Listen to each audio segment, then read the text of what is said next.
Welcome to as Tamil. இன்றைக்கி நம்ம சேனலில் புதினா மல்லி தழையை வந்து ஃப்ரிட்ஜ் இல்லாமல் ஒரு வாரமும் ஃப்ரிட்ஜில் வந்து ஒரு மாதத்துக்கு மேலேயும் வந்து எப்படி ஃப்ரெஷ்ஷாக ஸ்டோர் பண்ணி வைக்கிறதுன்னு பார்க்கலாம். இப்போ வந்து ஃப்ரெஷ்ஷாக வந்து ஒரு வாரம் வெளியில் எப்படி வைக்கிறதுன்றதை பார்ப்போம். இந்த மாதிரி கண்ணாடி கிளாஸ்லேயோ வந்து நார்மல் கிளாஸ்லேயோ வந்து ஒரு 1/4 கிளாஸ் அளவு தண்ணி ஊற்றிக்கோங்க. ஊற்றிக்கிட்டு இந்த மாதிரி வேர் மட்டும் படுற மாதிரி வச்சோம்னா நமக்கு வந்து வெளியிலேயே வந்து ஃப்ரிட்ஜ் இல்லாமலே வந்து நமக்கு கெடாமல் ஒரு வாரம் வரைக்கும் நம்ம ஃப்ரெஷ்ஷாக வச்சுக்கலாம்.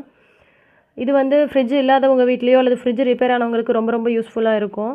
இப்போ புதினாவாக இருந்தோன்னா அடியில் உள்ள இலைகளை மட்டும் ஆஞ்சிட்டு இந்த மாதிரி தண்ணியில் போட்டு வச்சா அதுவும் நமக்கு ஃப்ரெஷ்ஷாக இருக்கும். இப்போ வந்து ஒரு மாதத்துக்கு மேலே வந்து எப்படி ஃப்ரெஷ்ஷாக வந்து ஸ்டோர் பண்ணுறதுன்றதை பார்ப்போம். ஃப்ரிட்ஜில் இந்த மாதிரி வந்து ஃபேப்ரிக் பேக் வந்து கடையில் சூப்பர் மார்க்கெட்டில் ஏதாவது வாங்கினோன்னா கொடுப்பாங்க. இதை வந்து ரவுண்டாக வந்து கட் பண்ணி எடுத்துக்கோங்க. இதை வந்து ஒரு பாக்ஸில் நம்ம போட்டுட்டு அடியில் போட்டுட்டு இது மேலே வந்து கொத்தமல்லி தழையை வச்சுக்கலாம். இந்த மாதிரி வைக்கும்போது நம்ம வந்து அழுத்தி வைக்கக்கூடாது. எப்போதுமே வந்து பரவலாக வைக்கணும். அழுத்தி வைக்கும்போது நமக்கு வந்து ஒன்றோட ஒன்று பட்டு அழுகல் ஏற்படும். அதனால் இந்த மாதிரி வந்து பரவலாக வச்சுக்கோங்க. வச்சுட்டு இது மேலேயும் வந்து அதே கிளாத்தை வந்து ஃபேப்ரிக் அந்த பேக்கோட கிளாத்தை வந்து வச்சு மூடிக்கோங்க.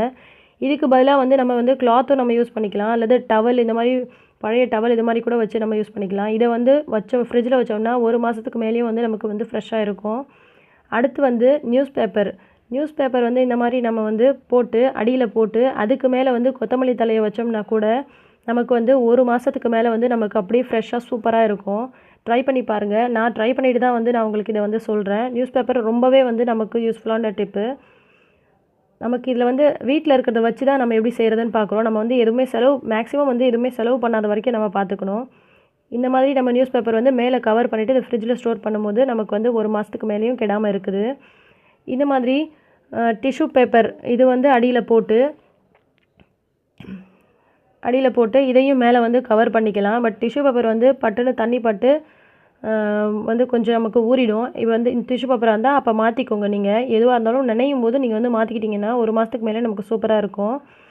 இதோட மெயின் இது வந்து என்னென்னா நமக்கு வந்து அந்த ஃப்ரிட்ஜில் வைக்கும்போது அந்த தண்ணி விடுது இல்லையா, அந்த தண்ணி வந்து நம்ம டேரெக்டாக அந்த பொருள் மேலே படக்கூடாது. அவ்வளோதான். நான் வந்து காம்பை கூட நான் வேஸ்ட் பண்ண மாட்டேன். இந்த மாதிரி நம்ம வந்து காம்புகளை கட் பண்ணி ஒரு பாக்ஸில் ஸ்டோர் பண்ணி வச்சுக்கிட்டோன்னா ரசத்துக்கு போடும்போது அப்படியே நம்ம எடுத்து போட்டுக்கலாம். இதுவும் வந்து ரொம்ப நாளைக்கு நமக்கு வந்து ஃப்ரெஷ்ஷாக இருக்கும். இந்த வீடியோ வந்து உங்களுக்கு ரொம்பவே பிடிச்சிருக்குன்னு நினைக்கிறேன். உங்களுக்கு ரொம்ப யூஸ்ஃபுல்லாக இருக்கும்னு நினைக்கிறேன். இந்த மாதிரி நம்ம ஸ்டோர் பண்ணும்போது 1 மந்த்துக்கு மேலே வந்து நம்ம வந்து ஃப்ரிட்ஜில் ஸ்டோர் பண்ணி வச்சுக்க முடியும். 1 வீக்குக்கு பண்ணணும்னா இந்த மாதிரி கிளாஸில் தண்ணி போட்டு நம்ம ஸ்டோர் பண்ணிக்கலாம். இந்த வீடியோ உங்களுக்கு பிடிச்சிருந்தா ஒரு லைக் போட்டு சேவ் பண்ணி வச்சுக்கோங்க. இதை விட சூப்பரான டிப்பெல்லாம் நம்ம ஆஸ் தமிழ் சேனலில் வர இருக்குது. அதுக்கு நீங்கள் நம்ம ஆஸ் தமிழ் சேனலை சப்ஸ்கிரைப் பண்ணிவிட்டு பக்கத்தில் இருக்கிற பெல் பட்டனையும் கிளிக் பண்ணி வச்சுக்கோங்க. நன்றி.